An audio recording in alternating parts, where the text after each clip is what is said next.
I don't know that I think depression is bad. We kind of make it bad because sometimes people do bad and tragic things with it.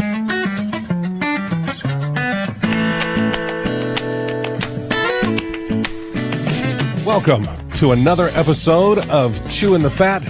I'm your host, Big Rob. Thank you so much for following the podcast, downloading, listening. I really do appreciate that. Thanks for the folks that have bought me a coffee at chewingthefatvr.com.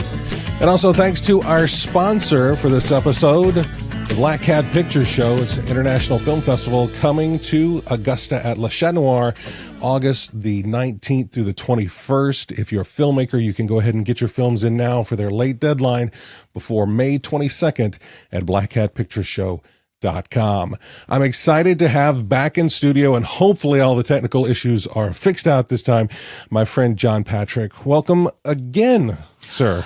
I'm trying to figure out, I've never done a podcast, but yet this is the second one I've done. Right. Well, John, you know, as a broadcaster, pretty much of note, of very, very much worldwide notoriety. Oh, sure.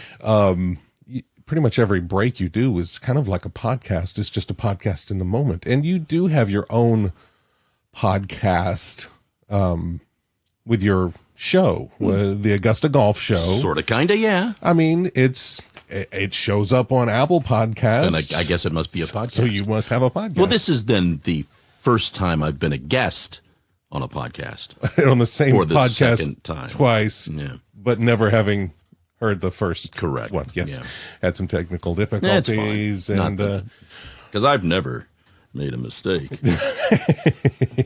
in your illustrious broadcasting career. And you've been in broadcasting for how many years? 1977, or I guess we'd come up on 45 years this December. Wow, that's a great milestone for any broadcaster, because as we know from being in the industry, you see so many people come and go, whether of their own volition or not.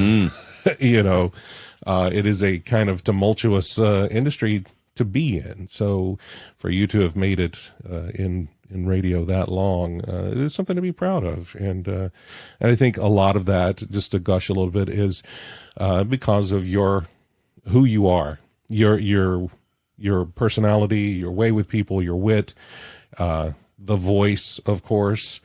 You know, people don't just keep you around for no reason. Okay. Yeah. I mean, you know, part of that, I don't really, I guess I've given it some thought, but I don't dwell on it. You get to a certain point in 45 years where it's like, you know, this is who I am and this is what I do, and I can't really be somebody different or do it differently. Right. So I hope you find value in it. Yeah, I do. And no, I mean, as an employer. Oh, you know, I hope you find value in it because I can't really do it differently. At this point, yeah, it's pretty well baked in. There's only a few new tricks that this old dog can do. Yeah, and not very well. Right. So I can't do much of it. Here it is. Yeah. Hope it's okay. Yeah. Because this is what it's become. This is what it's going to be. Yeah. Now, speaking of that, though, I'm sure you've seen technology advance a few different ways in radio over your time. You know, were you ever an actual music playing DJ? Oh, yes, I was. Thank you for asking. Yes. I was your platter pushing papa. Yeah. With records, with 45s. Yeah. I mean, it's what got me interested in the whole thing. They built a radio station in a mall where I was growing up in Norfolk, and you could see the guy. Yeah. And I'm not going to go in the weeds here, but he could cue up the records, and the commercials were all played on carts, which were kind of like 8 tracks. I just kind of fell in love with it. So yeah, when I started, that's what I was doing. Yeah. Yeah. Were you always John Patrick? Was that your because that is a big thing in radio as well as like in acting, that you create this persona, you create this name. I know for a while we have a friend who's worked at station, they were the froggy stations, and so every sure, every host had some sort of amphibian. Yes, I was Tom Crocaw. Were you really? Oh wow, that's awesome. Yeah, not so much. Were you doing just the news? Is that why you? No, they were looking. Everything had to have that sort of name. That is so. For some reason, I was Tom Crocaw. That is, and yes, I'm still friends with Amphibian. Yes. So I think part of that is kind of, I don't know if you call it kitsch, if you call it nostalgia, but there's just something about that radio as an entertainment industry that does that type of stuff. I think, I don't know if the personalities still do it. I think there's still a froggy radio station out in California. Really? Maybe in Sacramento or something, but I don't know if the people are based on those names. Yeah. But I worked for a company that developed that particular one. Really? Yeah. The guy for whom I worked, his name was Kirby Confer. There were three of them. There was Kirby Confer, there was Paul Rothfuss, and Donald Alt, and they owned this company. And I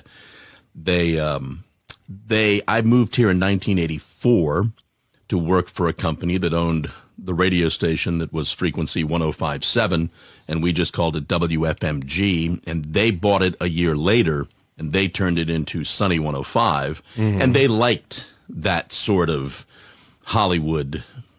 A mascot was created. Yeah. I to this day, I remember Donald Alt, who, was one of the owners, sketching out the logo on a piece of paper. Really? And that's the logo we took, Wow. Give or take an artist's rendering of it. Yeah. It was a really interesting time back then, late 80s, early 90s. I look back on it now. It was a wonderful time to be a part of that company, but what we did for the 3 or 4 years they owned us, but what we didn't realize at the time, all of the neat things with which they were providing us was just to fatten us up to sell us. But it was a fun, you're like the chicken eating all the food. Yeah. Hey, these guys are great. and I can't say I'm friends with them now, because I don't speak with them, but I would be friendly with them now if I saw them, because they were really interesting guys. Yeah. 2 of them were former disc jockeys. One was the money guy, Donald.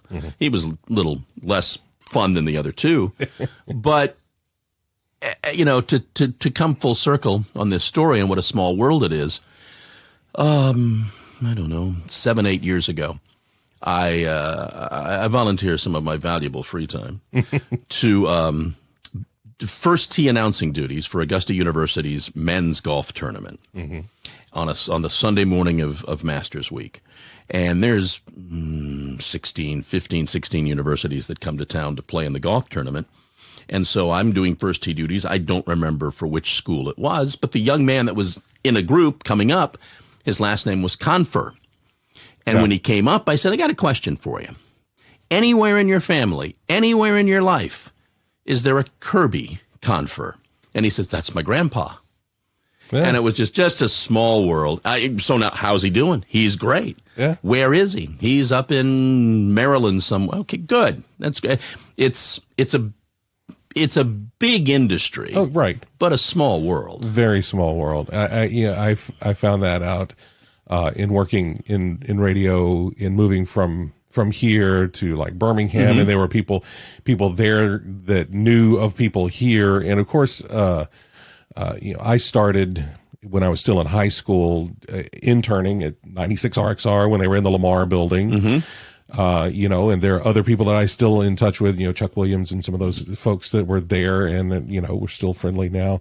But yeah, it is a very small community of some of the best weird people that you will ever meet. And to the point that you made at the very beginning, after 44 years, and you're naming names, there are very few names left, that were in the business when I started, that are still in the business. Right. They've either come and gone, or they were 20 years in the business when I started and they're out of the business now. Right. But it is fun.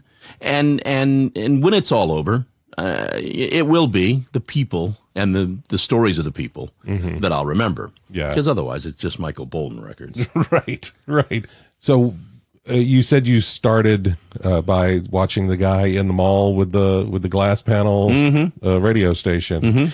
Had you been told like, Nope. you've got a great voice, or Nope.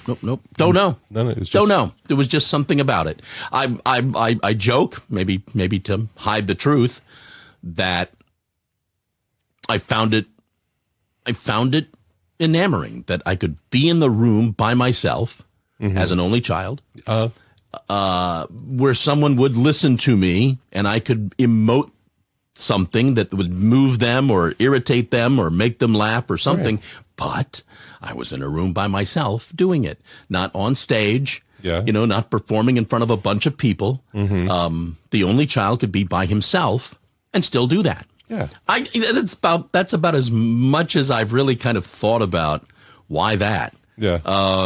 That's as good as answer as any, because I really don't know. Yeah. I really don't. Like I said, 45 years later, what attracted me to that?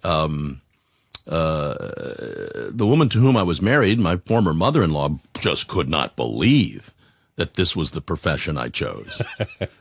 Really? Not that she thought I was bad at it, but that essentially, I don't know. It's hard to tell now, 45 years later. I think I'm an introvert. Yeah. But now, after 45 years of having to be someone else, the turning on and off of being in a room and being quote unquote on is much easier. Yeah. So I think I'd meet people today who would in no way think that I'm an introvert, because again, being in a room, being quote unquote on, has become much easier. Yeah. Depending on your format and what you're doing. I mean, we're originally started in a music format. Yes, that's right, Rob. I did. Yes. Thank you for remembering that. That's what I started. And that's different. You're just talking in between the songs.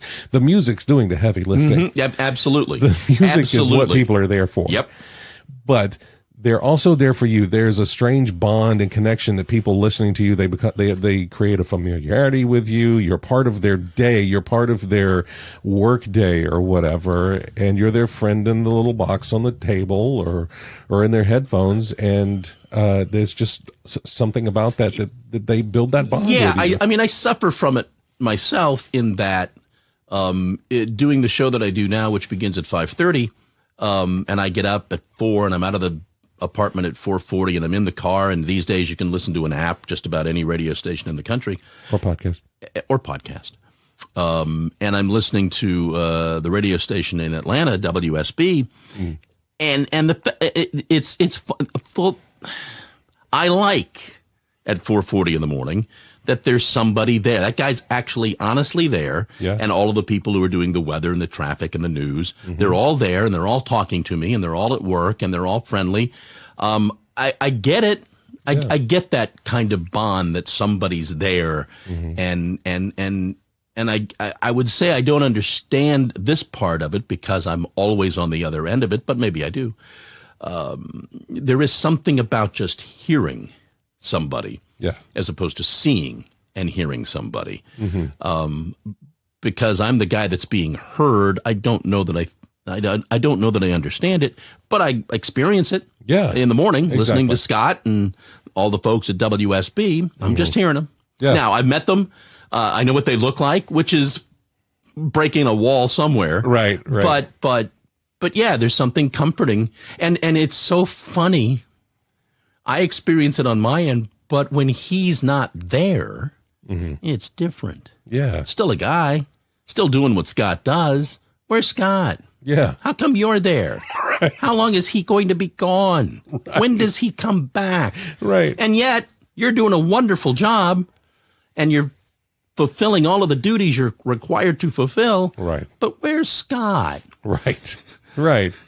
And when you're the Scott, when you're in the box, when you're on the air, you're just talking to yourself. I mean, you now you have the advantage. You have guests and co-hosts and things like that. But coming from my side, where I was just the guy in the box talking to the walls. Yeah, I well, I don't want them to hear this at work. I became a better disc jockey when I became part of a team, because to your point, I'm now finally just having a conversation with somebody. Right. And then when I got back on the radio to talk, to do disc jockey functions, I think I became better. This is the part I don't want management to hear. If they came to me and said, "Hey, we need help. Could you do one Saturday, not every Saturday? Could you do a shift on one of our other radio stations?"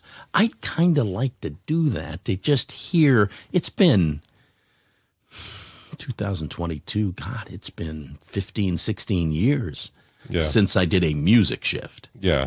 I'd kind of like to, I'd like to hear what that sounds like today. Yeah. Just once. Right. I don't want my Saturday spoken for. Right. But I'll do it once for you if you're in a bind. Right. And let's erase this part of the podcast. Okay. They don't listen to me No, anyway. that's a good point. Yeah. They don't listen to me and I work for them.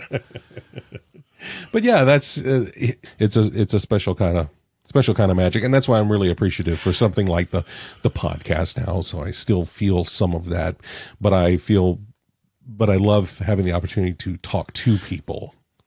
I say now, I put this in posts on Facebook from time to time, maybe on National Radio Day or National Disc Jockey Day, with all the friends I've known that have come and gone in the business and in life, and trying to explain radio. If you've done it, if you haven't done it, no explanation will suffice. Yeah. If you've done it, no explanation is necessary. Yeah. Absolutely. So what was your first paying gig? So you got the bug watching the guy in the mall. What was the first paying gig, or the first chance you actually had to do it? There was, again, in Norfolk, there was a morning show host of the News Talk. His name was Paul Hennings.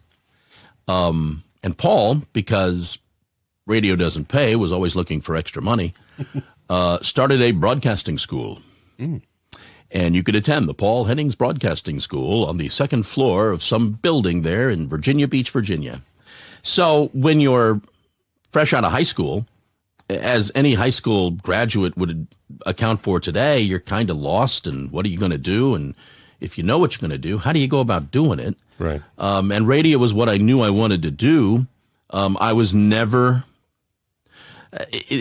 for some reason in the household with my parents, whether it was financial or college was just never on the table for some reason. 50 some years later, I don't know the answer to that one either, but it just wasn't. Never talked about, never encouraged, never discouraged, never pushed upon. Right.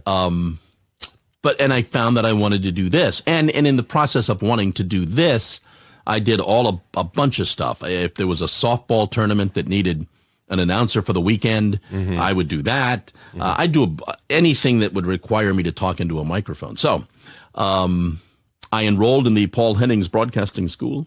And somehow, some way, and a lot of the folks, because it was Norfolk, a lot of the folks in the school did it through the GI Bill.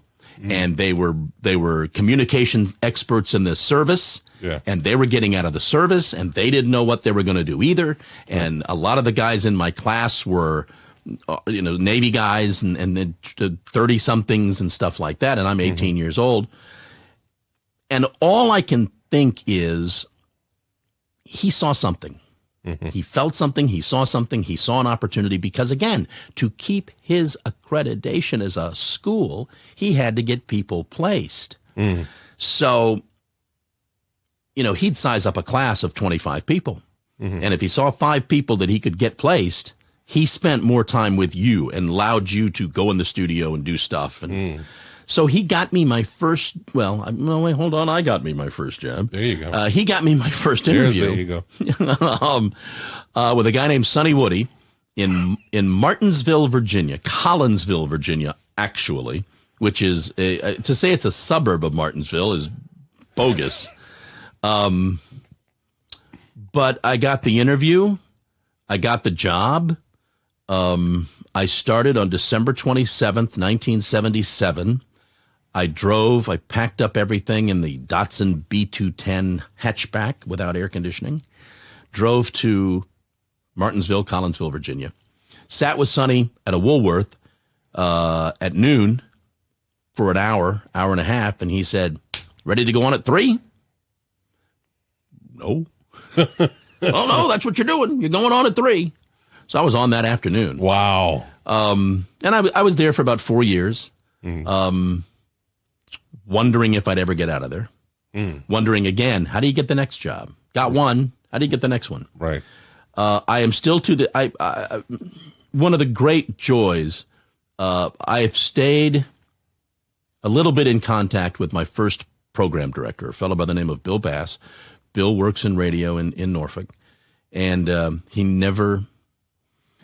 we lost touch for a long time, for almost forever, and then somehow reached back out. He found me on the internet, or maybe it was the golf show or something, and he reached out, and we email, maybe talk every couple of years, and he just happened to mention in the last year that Sonny Woody was still alive. And do you have any way to get in touch with him? He goes, "Yeah, I think." And he gave me a number, and I called it, and got voicemail, and got about doing my life and didn't give it much thought.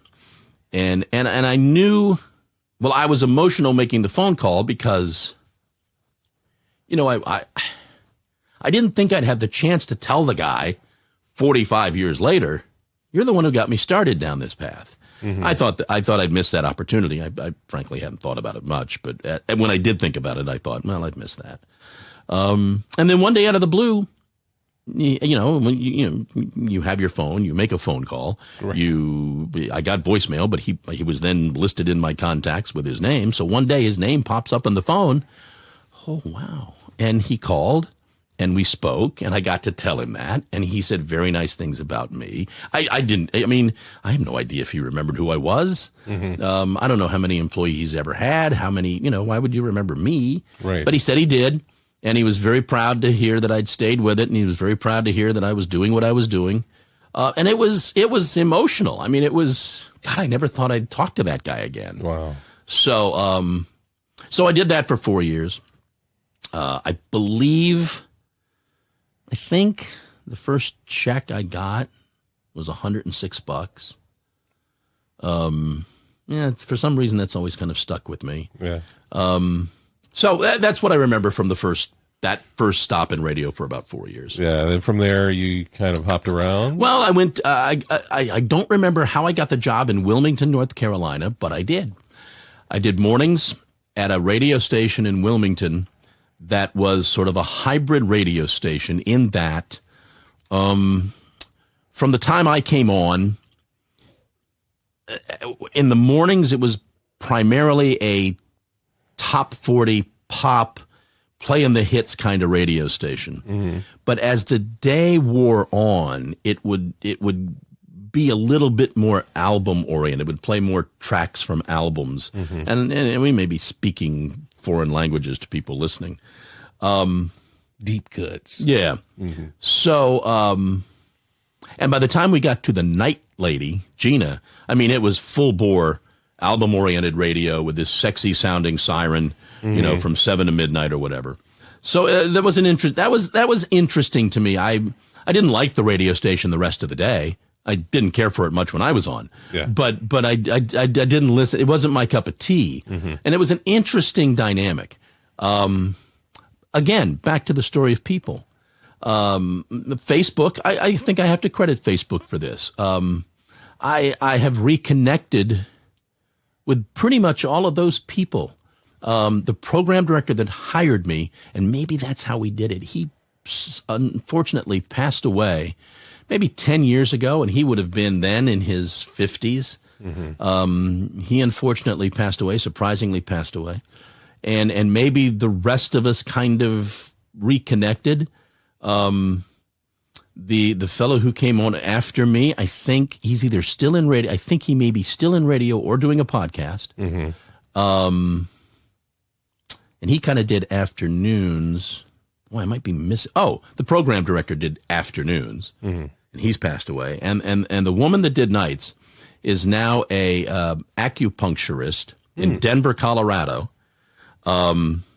Still looks. I feel like still looks exactly the same.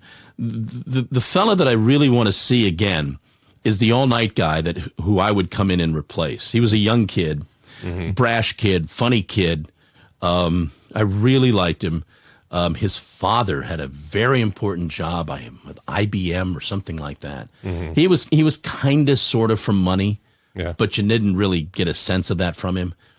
He's kind of drifted through his life a little bit, but we're friends on Facebook, and we make noise about trying to get together somewhere. It's just hard to get everybody to coordinate and get somewhere. I'd like it to all be in Denver, right, where she lives.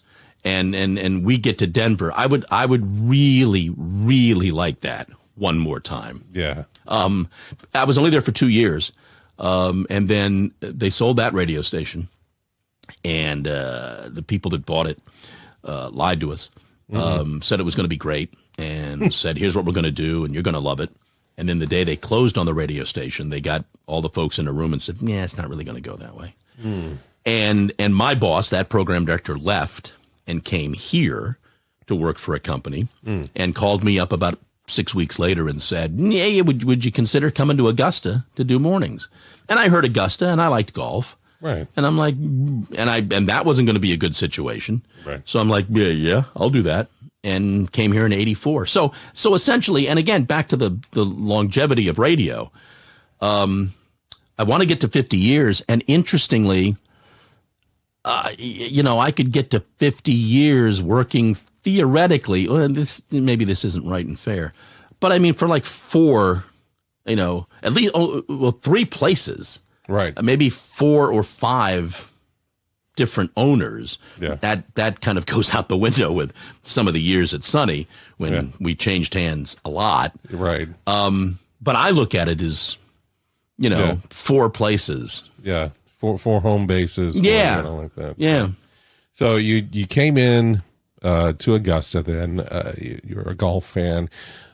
Sunny 105. I remember listening to that, getting ready to go to school. And then as you're talking about acquisitions and changing hands and things like that, you got, I guess, Sunny, I don't know if it was a frequency, what the whole thing, somehow got entangled with WBBQ. WBBQ was the 100,000 watt flamethrower of the Southeast. I mean, there weren't a lot of places in the U.S. that did not know WBBQ right here out of North Augusta, South Carolina. Right. Because of the wattage of the station, the wattage of the cottage. And it, at that time in radio, it broke a lot of artists. It helped the careers of a lot of artists and things like that. If you were on, a heavy rotation with BBQ, that's something to say in the world of music at the time. Yeah. And so how did that transition from your point of view go? Well, I was pretty much in the middle of it all. They decided, the folks at WBBQ, Savannah River Valley Broadcasting, the general manager at the time of that radio station thought it would be a good business move to buy Sunny 105. And Sunny 105, I probably fair to say its biggest competitor. It's the one that kind of gave them a headache every now and then. The owner of the radio station, the singular owner of the radio station, George Weiss, thought it was a horrible idea, wanted nothing to do with it. And went ahead and said, okay, I'll go along with this, but this is your butt. Mr. General Manager, his name was Bernie Flory. Bernie, this is your decision. This is not my decision. You're going to make this work, and you're going to make this happen. You're on the line for this.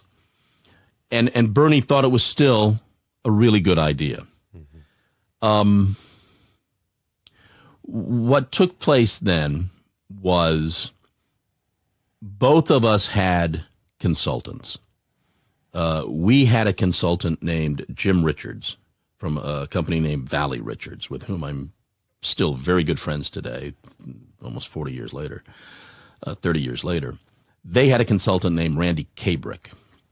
And so the plan was, since I was in charge of Sunny and Bruce Stevens was in charge of Q, that the four of us would meet, the general manager, Bruce and I, and our consultant at the time, Jim Richards, would meet. And then we'd meet with their consultant, Randy Kabrick. It was essentially to figure out which consultant we'd have. That was really all it was, the meetings were. And so we sat with Jim, and again, at the time, to lay that groundwork, because it'll play in the story later, Sunny 105 was an adult-oriented radio station playing your Phil Collins, your Mariah Careys, and stuff like that. BBQ, to your point, was again a kind of a hybrid. It played a lot of everything. Could play anything from Willie Nelson to Rat to whatever. Known for its news gathering services, known for its news department. It was really very, very different. There was still a radio station for many years in the trades, WJR in Detroit, that when you would see formats listed by radio stations, WJR was always listed as miscellaneous. And I thought, that's a good way to describe BBQ.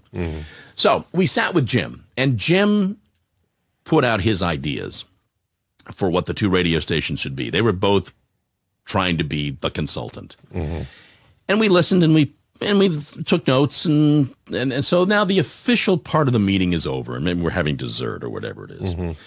And Jim says, you know, I said what I said because I think that's the most prudent way to go about doing business. But if you really want to be successful with these two radio stations, you need to bring the adult music that's on Sunny over to BBQ, because Sunny will never be able to replicate the news image that BBQ has. You need to bring that music over there, and you need to tie that music to that adult image of news and information. And then you just need to make the other radio station a top 40 kids radio station.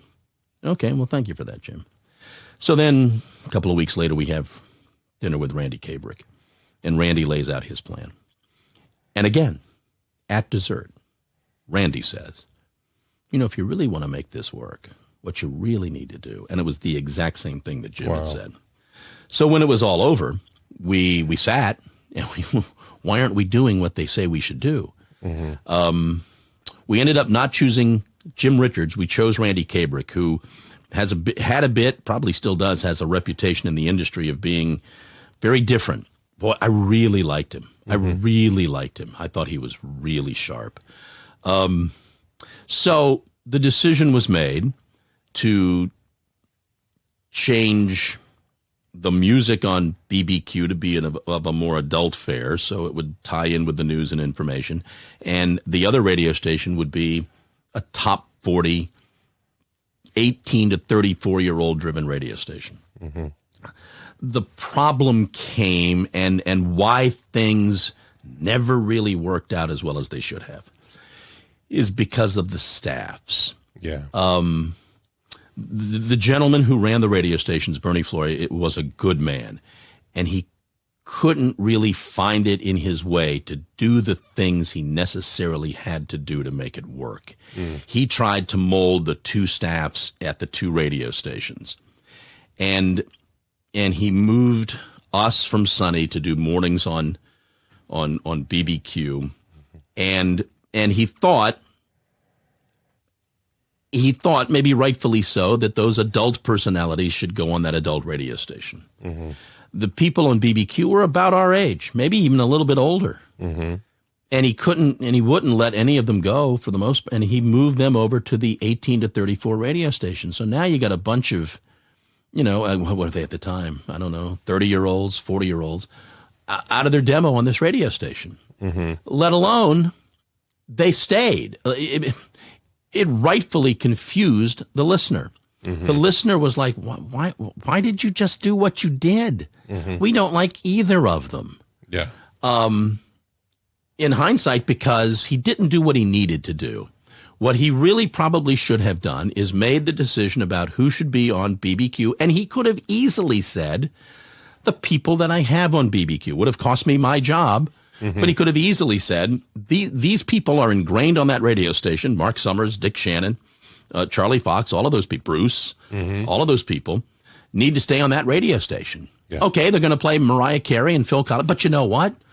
Every now and then they did play Mariah Carey and Phil Collins. Right. And it would make sense. And then on that other radio station, I need to go get 20-year-olds, 23-year-olds, 24-year-olds, people who live the life, people who understand it, people who want to be in the bars at night, people who want to, and it would have been the decision to make. It's not the one he made. And it never really worked because of that. That's why everyone was confused, rightfully so. And I mean, I came in working for, gosh, I guess it was in '99 or so. This whole transition took this place was in like early whenever Sheryl Crow's "All I Want to Do Is Have Fun" was out. I remember that's the song we played, and that was another thing. You know, hey, not to interrupt, but no. The folks who were on the Young station kept playing stuff that we were playing. You know, he kept adding the music. I had a funny demarcation line, and for some reason I remember that demarcation line as being Hootie and the Blowfish. Wow. I was not going to play Hootie and the Blowfish. Hootie and the Blowfish was an artist that should have been on what they relabeled Y105. That would have been 93. Okay. Yeah, that's what I seem to remember. And yet he played all the stuff that I played. You know, if Mariah Carey had something new came out, he put the Mariah Carey into it. I did feel at the time, I was conscious at the time that I was suffering because I thought I was playing by the rules and he wasn't playing by the rules. So anyway, so I always thought again, more reason to confuse the listener. Right.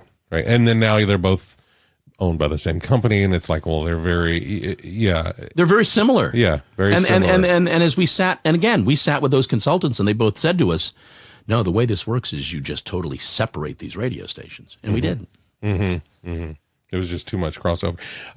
By the time I had come along, again, like I said, I think around 99 or so, and I did overnights on Y105. The morning show then was Ron and Mackenzie.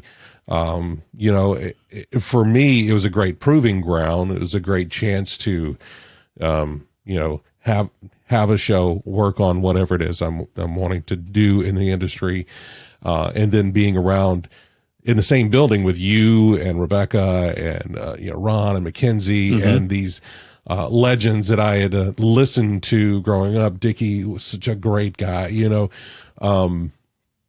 and being able to immerse myself again in that, what felt like the, you know, the good part of radio, you know, and I think by that time, formatically stuff had started to solidify and separate more and be more like, yes, this is the, you know, the AC, the adult contemporary station. This is the top 40 station.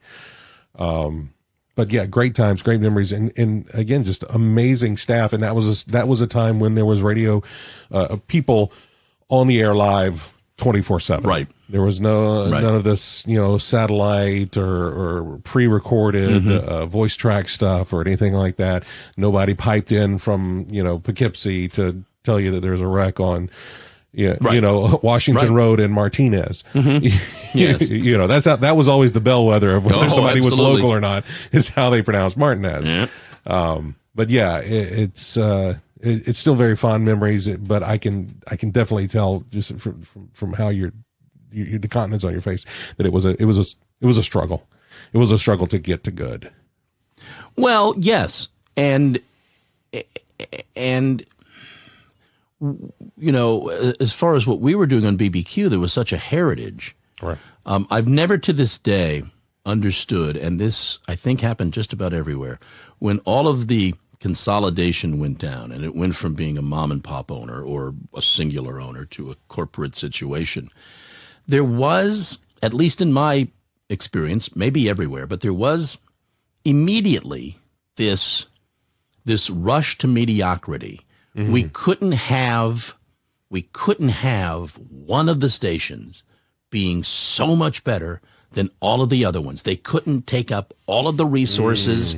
They couldn't take up all of the best people. We can't really have that. We have to find a way to make these other folks that we've just acquired feel part of the organization and a meaningful part of it too.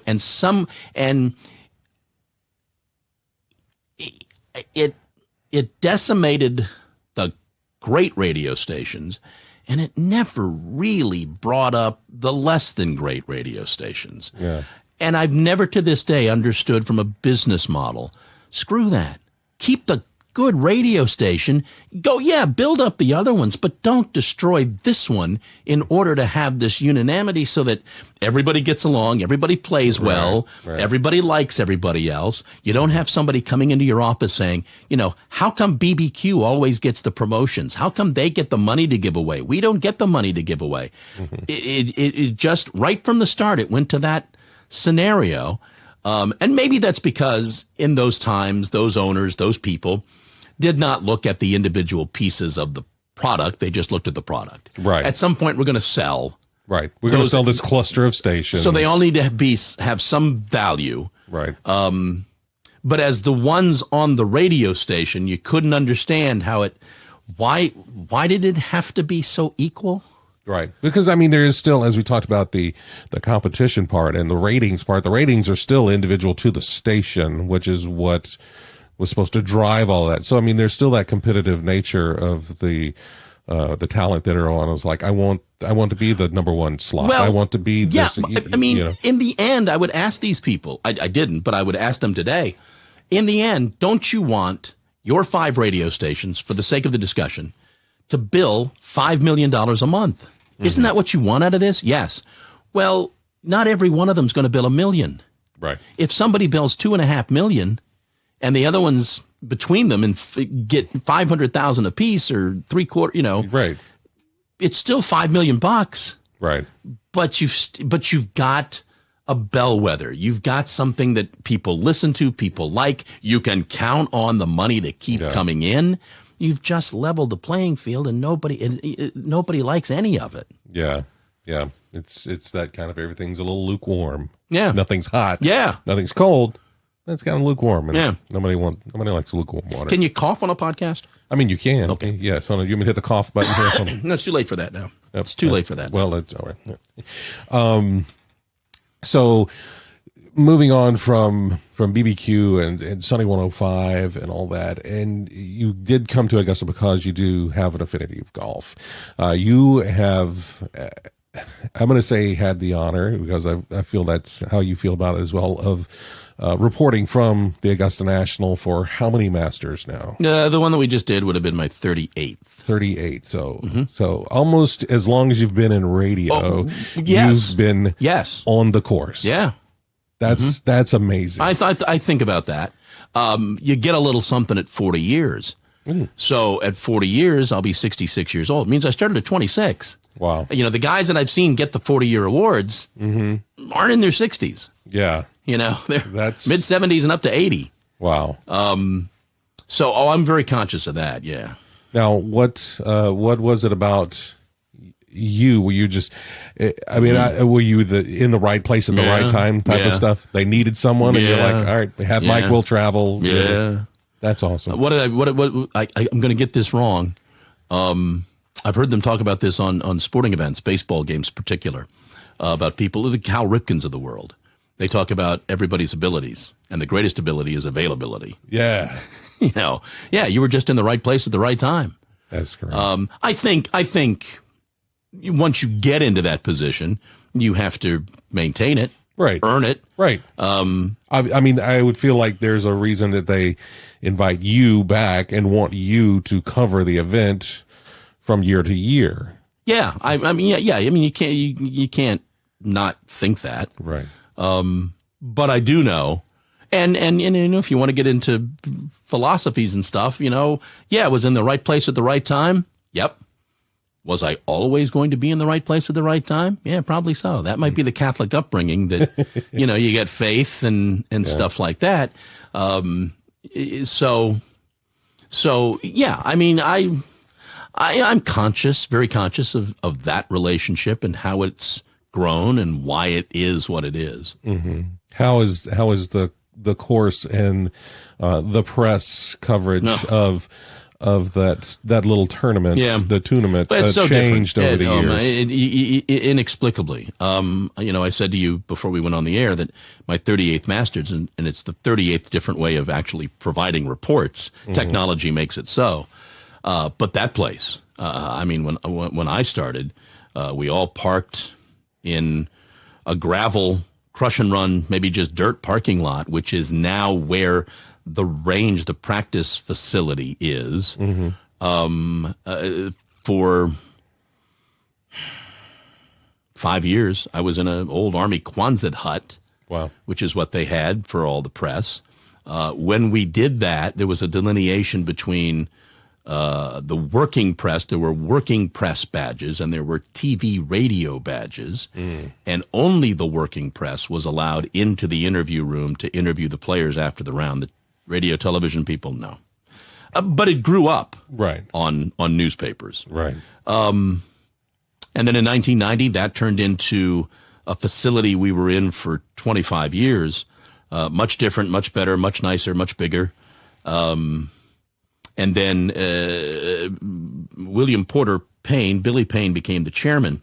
And to this day, I believe, heretofore, a lot of the chairmen had kind of noodled with the golf courses here and there a little bit, making it longer, making it different. Billy didn't do that at all. Billy never touched the golf course. Billy spent his tenure doing all of the infrastructure, creating what we now see as the merchandise shops and Berkman's Place, the hospitality, 100,000 square foot hospitality center.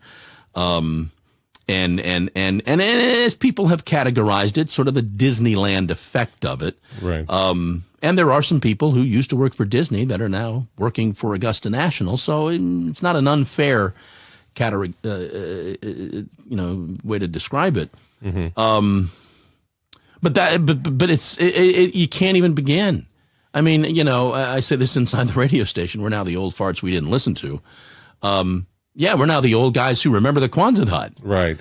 And there aren't many of those left anymore. So it's so incredibly different. Yeah. Do you have a favorite hole, a favorite spot when you're in the press box in that new press room? If you're on the course. In the old days, and I remember thinking this, when you could do these sorts of things and it wasn't really a huge problem. It was maybe on the 8th hole or something. There was a tree to the right of the bunker that's in play off the tee.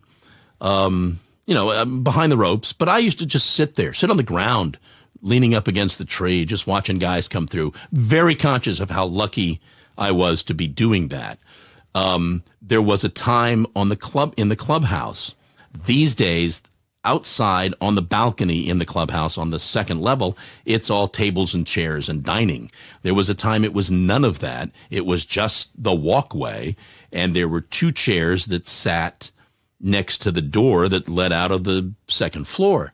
And on 2 occasions, 2 different years, I stepped out of that door and sat in the chair and realized what you're looking at, the same vista that Bob Jones saw and stuff like that to create the golf course. But sitting on the other side, and again, if you're not a golfer, none of this will matter. Sitting on the other side of the door was a fellow by the name of Gene Sarazen. And Sarazen won the second Masters in 1935. And we sat and just talked for an hour because you could. And there was nobody up there. There was very few people up there. They'd come out the door and go about their way. There was no place for them to go and or sit because we were sitting in the chairs. Right. I did that. And then at some point shortly thereafter, a year or 2 after, the exact same thing happened.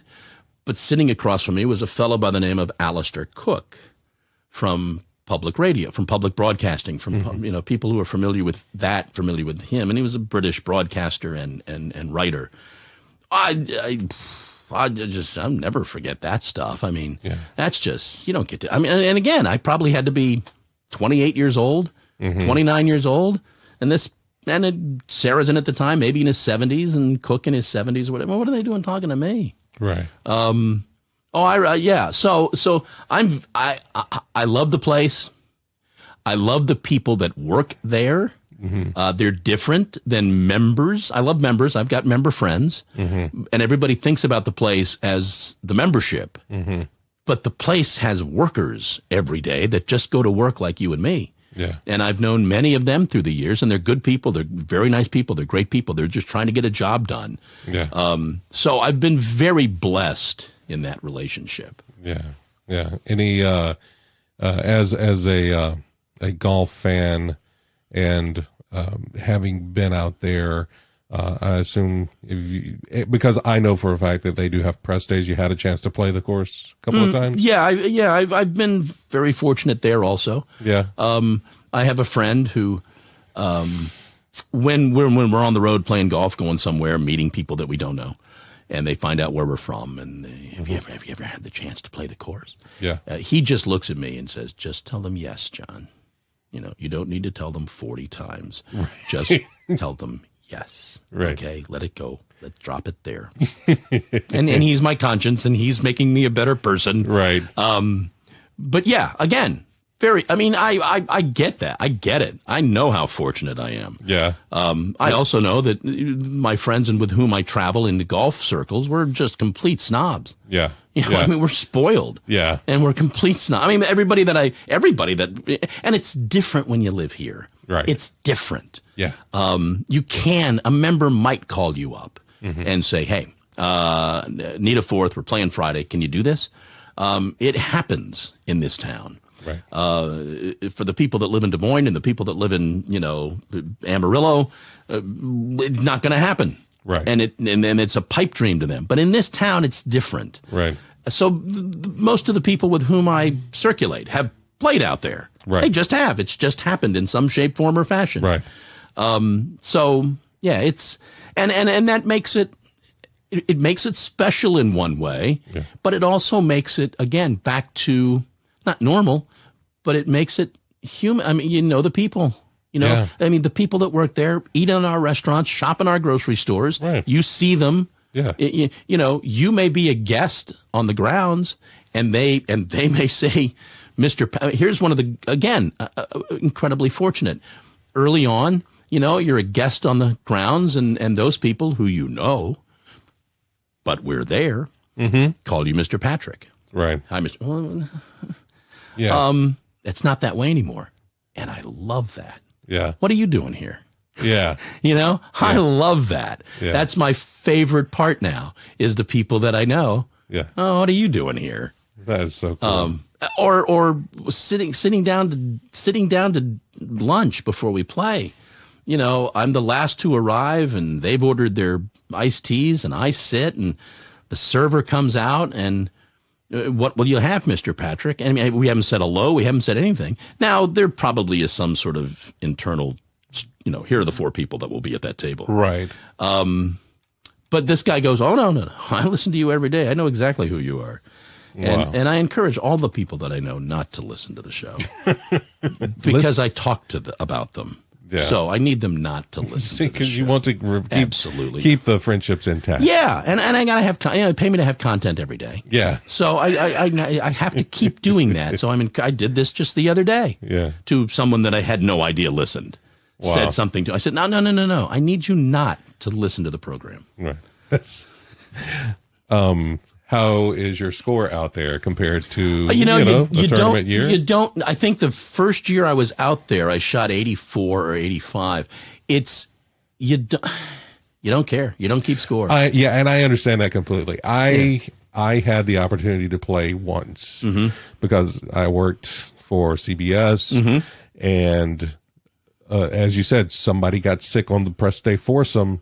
And when someone asks you, would you like to play the Augusta National? You say yes. Do I play golf? No. I've been behind you then, apparently. Exactly. So I think I got through 3 holes. They said I was slowing the field down so much just to please Chip and putt. Yeah. Would you just please chip and putt? Exactly. And I was like, yes, Yeah. that's no problem. It's enough to say that I was there and I played.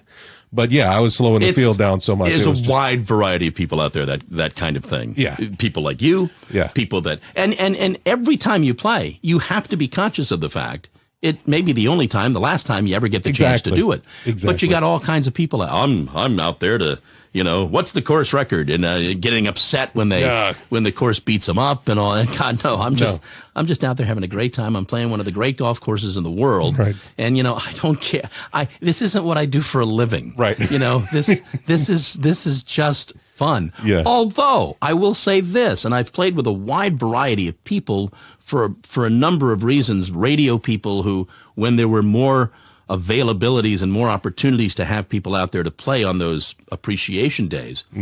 I've played with a wide variety of corporate types, owners, owners' sons, owners' best friends. Right. We played with a guy from one of the companies for whom I worked, who fancied himself a good golfer and was a good golfer. And that guy went out there and shot 67. Wow. Now we're members tees, we're moving the ball in the fairway. It's not the third round of the Masters. Right. But it was really fun. I mean, he missed a birdie putt on 18 to shoot 66. That was really kind of fun to watch. Wow. That was okay. Well, that was different. Yeah. Yeah. Any thoughts on, did you see the Dude Perfect video? I did see that. Any thoughts on that? I thought it was great. Personally, I thought it was great. I was not familiar with them before seeing that. I've not looked at anything else they've done. So I don't know how normal that was for what they normally do. And I probably should go back and look at that. I mean, I thought it was wonderful. The club thought it was a wonderful idea. The chairman was asked about it in his press conference, and he just thought, he danced around the fact that they are the Masters and people love the golf tournament and people tune in on Masters weekend, but they're conscious of what they're trying to accomplish. They're conscious of the fact that the golfing public, for the most part, is older. Right. And can we bring younger folks to the game? Right. And is this a way to help bring younger folks to the game? He didn't think it was disrespectful. No, he didn't. And, those guys seem to be like, they can't believe they're here. They weren't ruining the golf course. There's a cough switch if you need that. Thank you. They weren't ruining the golf course the way they had determined to do what they were doing. And part of its appeal was that no one's done anything like that. How the hell did y'all jump the fence? Right. Exactly. How did you do that? Right. Yeah. And I think the club knows. The club does know. Yeah. It's part of the appeal. Yeah. And it's just always interesting when they say yes to something. Yeah. Because they say no to everything.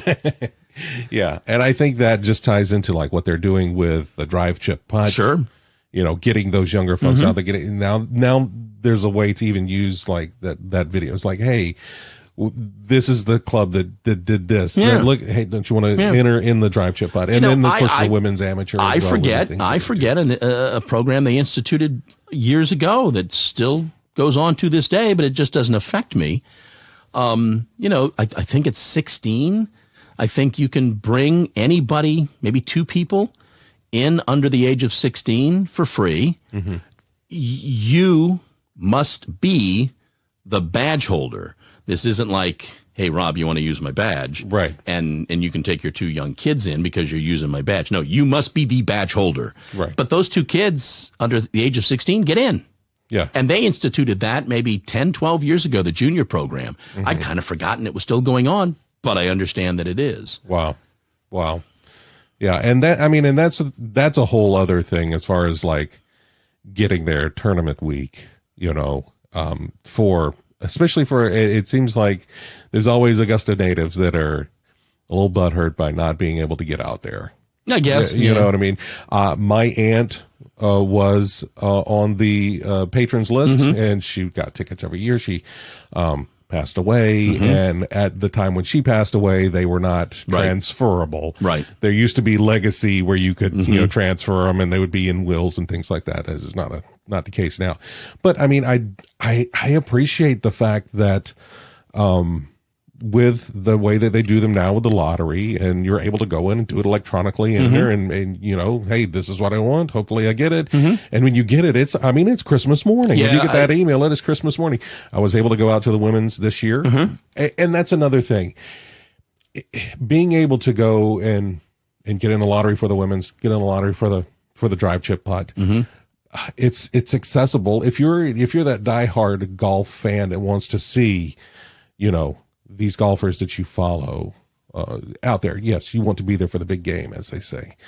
But if you're local and you want to be able to see this jewel in the crown of Augusta, there is opportunities there, I think. Yeah, there are. There are. Again, it's different when you're here. Yeah. There are ticket opportunities from time to time. Hey, I'm not using that for Saturday. You want to go? It happens. Yeah. But it's different when you're here. Yeah. And I tell everybody that, I'm spoiled, again, a snob.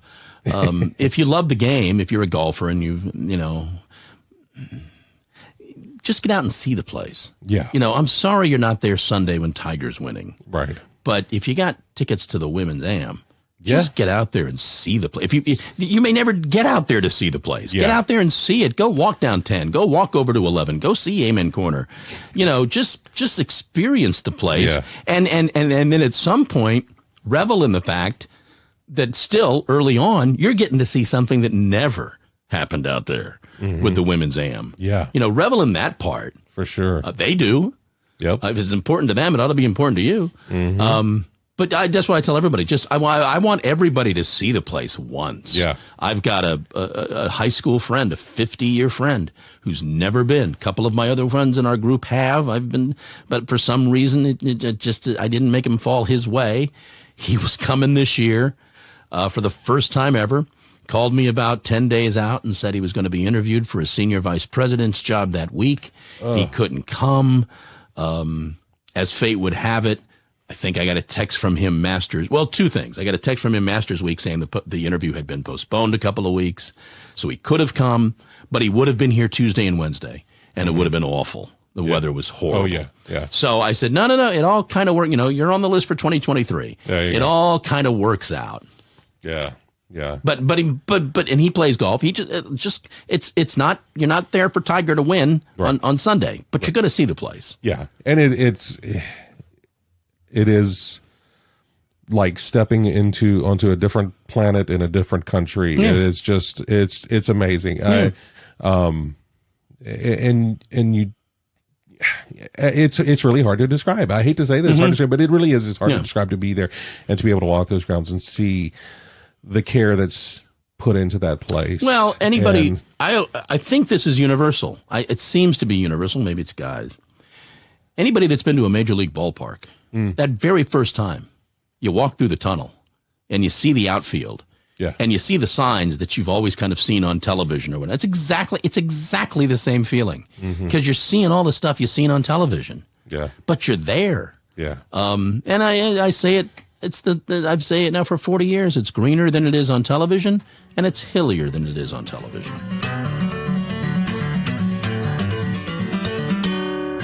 All right, John, this is the second part of the podcast. This is where we dive a little bit deeper into you and maybe your journey with mental health. I think it's very important to talk about that, especially as men, and actually just anyone, to know that you're not alone, because everybody deals with anxiety and depression and down days, whether you call it that necessarily or not, but everybody's kind of been there. So for you, how do you keep the darkness at bay? I think I try to be a basically optimistic person. I don't know from where that comes, and I think that's the beauty of it. Don't think about it; just be that way. We have a little something going on now. Not again, the more bad stuff happens to you, the more you can put it at some level.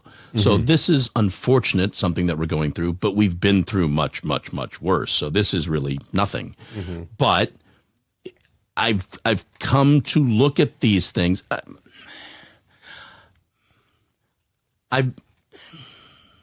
my father died when I was 19. My mom died a while back. The woman that I'm with has had breast cancer and MS.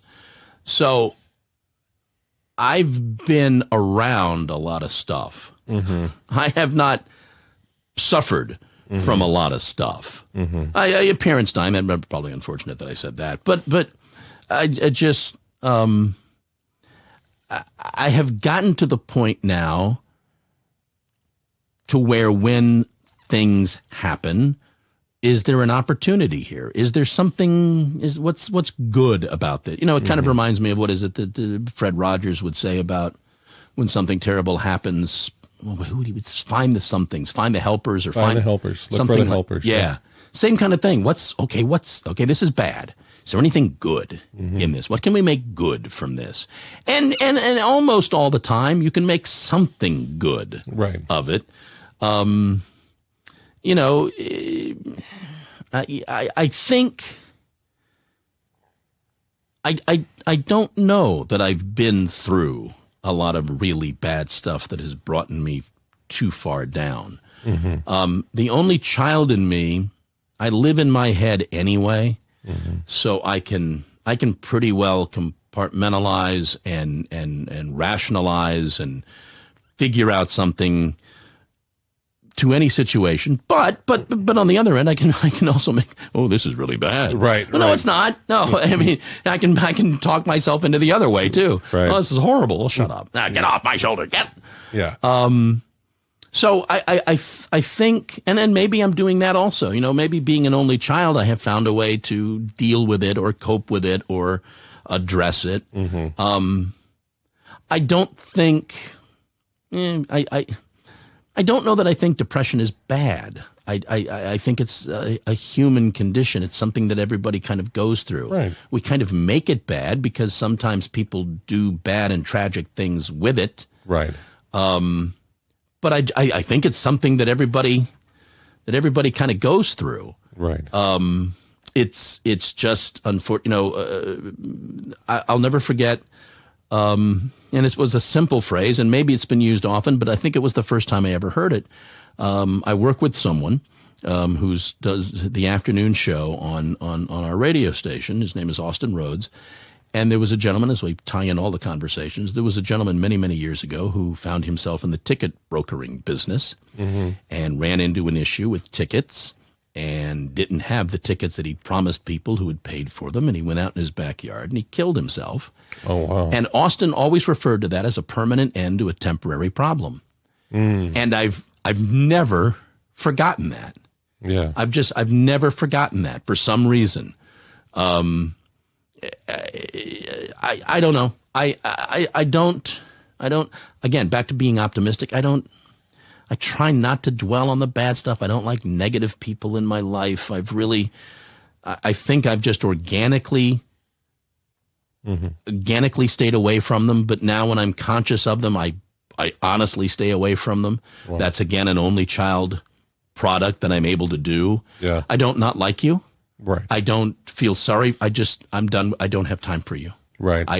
Sorry. You're not dead to me. Right. But you don't exist to me. Right. I don't have time for that. Right. And especially, and that may also be a product of age. Mm-hmm. I don't have, I'm on the 14th hole here. Right. I don't have time for you.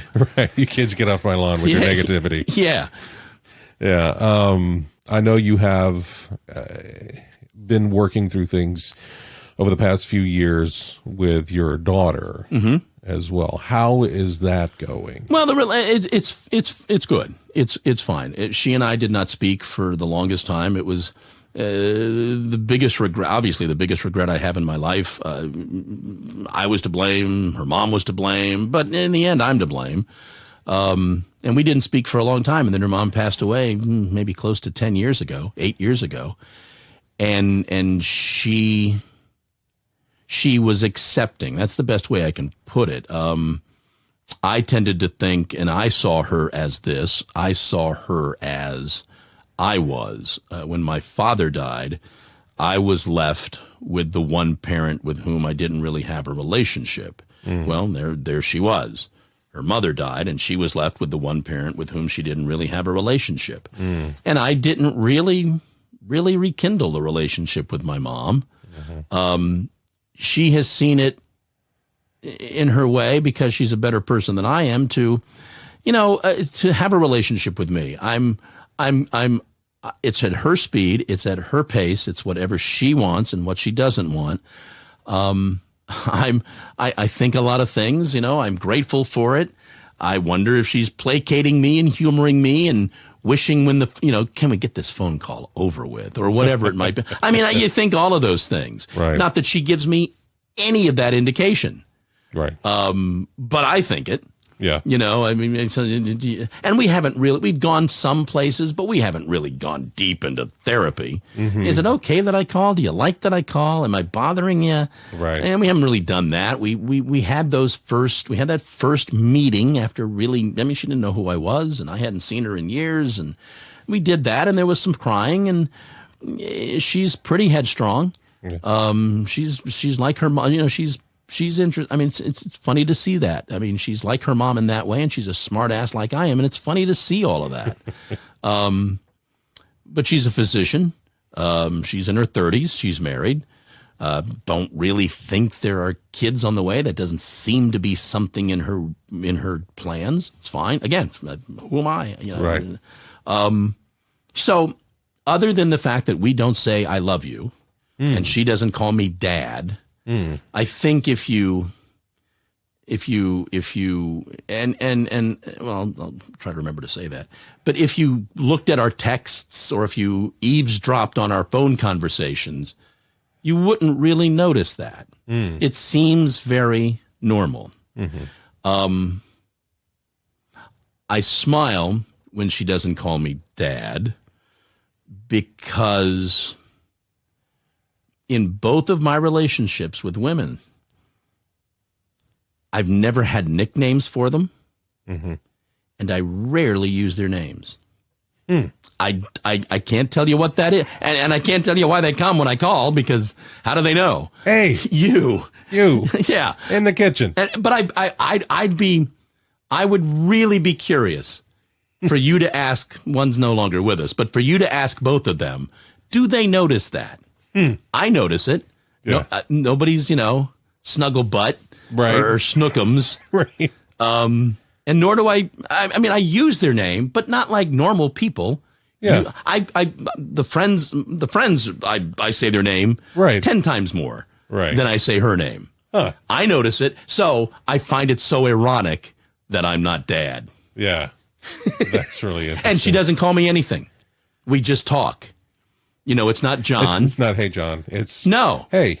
Yeah. Blah, blah, blah. It's exactly. Again, if you looked at a transcript, what'd you do this week, or listened to what we said, yeah, you wouldn't think anything about it. I'm very conscious of it, though. Really? Yeah. Really? You use her name, though? No, I don't. No, I don't think that I do. Not with her. Huh. No. Hey, Jess. No, I don't know. Hey, yeah. How you doing? Yeah, we're good. Huh. No, I don't think I'll use her name. I'll ask about the husband. Yeah. I'll use his name. I've Right. probably used his name more than I've used her name. Wow. Yeah. Wow. That's very interesting. Do you think you'll get to the point where it's up to her? I don't know if you'll, use the name, but do you think you'll get to the point that you tell her you love her? Because it seems like you do. Yeah, it does. And I've thought more about it. Again, factor of age. I don't want to die and not having said it to her. But I think I have to show her first. I think I have to be there as much as I can be there first. Now, she's gone on to form her own life. It's not like I'm dealing with a 13-year-old. But I think I have to tell her happy birthday, be there on her birthdays, be there on her husband's birthday, happy birthday to Chris. Come see her, whether she wants it or not. I don't expect her to come see me. Yeah. There's a couple of things coming up in my life that would be sort of expected for her to attend. I don't know that I'll ask her to do that. It depends on where the relationship goes. There is somewhere in there a conversation that has to be had. Sort of like, hey, listen, block out Sunday with me for about an hour. Right. Because we're just going to, we're going to do stuff we don't want to do. Hash out the dirty stuff. Yeah. Or at least another level of it. Right. I was going to say, it almost seems like you're still, and this is just in the terminology of your Catholic upbringing, it seems like you're still kind of trying to atone for I always will. stuff. I always will. I think, I think I screwed it up for 20 years. Let's see if I can get another 20 years to make it somewhat right and kind of balance stuff out. Although, having said all of that, in a cocksure kind of way, I think, again, I do not wear my religion on my sleeve. I was brought up by a couple of people, well, my dad especially, because my mom was Canadian, and we're not really sure she was ever legally here, that my religion and my politics are none of your business. And he would just be beside himself to see what politics are like these. It's everybody's business. And his attitude was, that's none of your business. And I do get fascinated living. I think it's a Southern thing. I'm not sure, but we love our religion down here, and we love to tell you about our religion, and we want you to know about our religion. And I couldn't care less about your religion. Go practice your religion, and I'll go practice my religion the way I see fit. I don't care about go to church whenever you want to go. Would you like to come? No. I don't know that it's that way in Iowa. Right. I don't know that it's that way. Certainly, it can't be out west in California. They're heathens, right? Heathens. But it seems to me to be a Southern thing.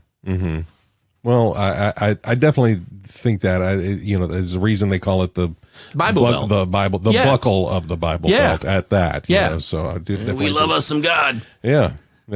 It's And then I say that I take this tact on the air all the time. I make enormous amount of fun of my Catholic upbringing, but I wouldn't change it for anything in the world. For anything in the world, I'm a very damaged person because of it, but I wouldn't change it for anything. All right, John, this is the third segment of the show. Time now for our Fast Five. The Fast Five. Fast Five. It's the Fast Five. That's the theme song. I'm working on it and workshopping some things. I was curious. How did we get to that? How did we decide that's how we're going to introduce this segment? I mean, I'm working. I asked my music guy. I was going to say, is there I smell a consultant involved. I mean, I have a music guy. He's still noodling some stuff out. We're still working on it. So Fast Five is powered by Poddex. It's an app created by my friend Travis Brown. It's great conversation starters, icebreakers. It's created for podcasters, so you always have something to talk about. But they have physical decks. You can put a few of those cards in your pocket and ask people some weird questions on your radio show, or if you on your podcast or whatever, or just not. Why are you creating work for me? I'm just saying, but here's the thing. Here's the thing. If you go to chewinthefatbr.com/poddex and use the promo code Chew, you get 10% off your physical decks. All right, John. You said Dex, right? Yes. Okay. DECKS. Yep. All right. So Fast Five random questions. No wrong answers, although folks have challenged me on that sometimes there are wrong answers, but they're not. They're not wrong answers. Whatever comes to the first thing in your mind. And here's question number 1. What's the best type of cheese? Cheddar. Cheddar? Yeah, and I just like the block. Give me the block out of the grocery store. Really? Yeah. Just the square. I mean, I love all cheeses, but yeah, I'm fine with the block out of nothing fancy. Yeah. Put it on a cracker. Okay. And a lot of it. I'm down with that. Okay. I like a good cheddar. All right. Question number 2. If you could go on an adventure tomorrow, what adventure would you choose? And by I'm not supposed to ask questions. I'm just no. What do you mean? An adventure? Is it something adventure. exotic or it could be? What do you consider an adventure? I mean, it could be a trip to Publix. I don't know. What adventure? That'd be Walmart. Oh, that is an adventure. At 3 a.m. It's what I want to do. It's your decision if it's an adventure, but I want to go play golf at the home of golf, St. Andrews, over in Scotland. I don't care if she comes. I mean, she can come if she wants, but this is for me. Yeah. And I'll sob on the first tee because of how much I love the game and everybody that went before it. Yeah. Yeah. But if that's an adventure, okay. I mean, that sounds like an adventure. All I right. mean, that's okay. The adventure begins after the first shot. Now it's an adventure. There you go. I like that, though. Have you ever been to Scotland? No. Have you ever? No. Been to Paris 3 times, but never been to. And people have told me, again, from the snob folks, you're going over there to play golf. If you could only go to Scotland or only go to Ireland, go to Ireland. Really? And I'd say, no fucking way I'm doing that. I'm going to Scotland to play St. Andrews. Yeah. I mean, that's Ireland's probably wonderful. Yeah. But I'm going to Scotland to play St. Andrews. As I sit here in the Ireland shirt, I appreciate Yes. that. It's fine. No, but I understand that because that's Mecca to you as a golf fan. Yeah. That's the home. Yep. That's the birth spot. Yep. That's going to, Bethlehem. That's it. That's the spot I totally understand. Very that. sacrilegious of you, but that's okay. Is it really? I think. Okay. Sorry about that. And question number 3 then. What famous celebrity chef would you want to cater your dinner party? Only because it would piss her off. Giada De Laurentiis. Oh, yeah. Yeah. Yeah, Lisa refers to her as a cooking whore. Yeah, Giada. I have no idea if she makes good stuff. It's like, I don't care. Pot of macaroni and cheese. Who knows? It'd be fine. Cheddar. As long as it's cheddar cheese. Yeah. That's awesome. Question number 4. If you could bring one person back from the dead, who would you pick? Oh, it's got to be my dad. Yeah? My dad never saw me on the radio. Oh, wow. And didn't thought that was just foolhardy. And what? Go get a job. Uh-huh. That's easy. Wow. I don't know how you do that and how you wish he'd seen the last 45 years. Yeah. You just bring him right back and he's like, oh, what the hell? Yeah. But no, it's easy. Yeah. That's awesome. And question number 5. Who was your biggest mentor or teacher this year? Oh, ooh. I don't take direction well, Rob. Wow, I don't know that I have an answer. Who was my biggest? Someone you've learned something from this year? Well, I have a dear friend. I referred to him earlier as my conscience. In just the way he lives his life, I look and I observe and I see and, he's 8 years older than I am. All my friends are older and retired. It's kind of pathetic. But in just looking at the way he lives his life and carries himself and does what he does, he makes me a better person. And so he doesn't know it. He doesn't do it consciously. I'm not doing it consciously, but he probably is. Yeah. Just observing him, because boy, I can't really think of anybody else. Just him. Do we want to say a name? No, because he might listen. Okay. He'll know. I mean, he'll know who he is. Well, he is, because he's 8 years older than you, exactly. Yeah, but I guarantee this would be the first podcast he'd ever listen to. Well, only takes one. Okay. Awesome, John. That's question number 5. That's our Fast 5, and that's the show. Thank you so much for being here. When do we reschedule? Once I third find out edition of this. If this is actually worked. Is this a series now? Is this like the murder series? Yes. We're going to do a lot of these now? Yes, only John in the podcast. That's the new name of the podcast. Only John in the podcast. Right. John, thank you so much for being here. Folks want to keep up with you and your podcast and your radio show and things like that. Where can they find you? Well, the website for the golf show is AugustaGolfShow.com. It's at Augusta Golf Show. The stuff is on iTunes and iHeartRadio and then the regular daily show, the news show, is you can go download the app for the radio station, WGAC, and listen, I'm still amazed. We got an email from somebody in Florida this week. Obviously complaining about something. Right. But they were listening. Yeah. In Florida. In Florida. Yeah, I don't think about that much. I don't think anybody's out there listening. Especially in Florida. Especially in Florida. That's awesome. Well, thank you, John, again. Thank you, sir. For being here. I'll put those links in the show notes. And, of course, you can find out more about John at the website for the podcast at chewinthefatbr.com. Thank you one more time for being here. Thank you for being a friend and a mentor. I really do personally appreciate that. Thank you, sir. Thank you. And if you would like to support this podcast, you can buy me a coffee at chewinthefatbr.com. But until next time, I look forward to the moment we have to sit a spell and chew the fat.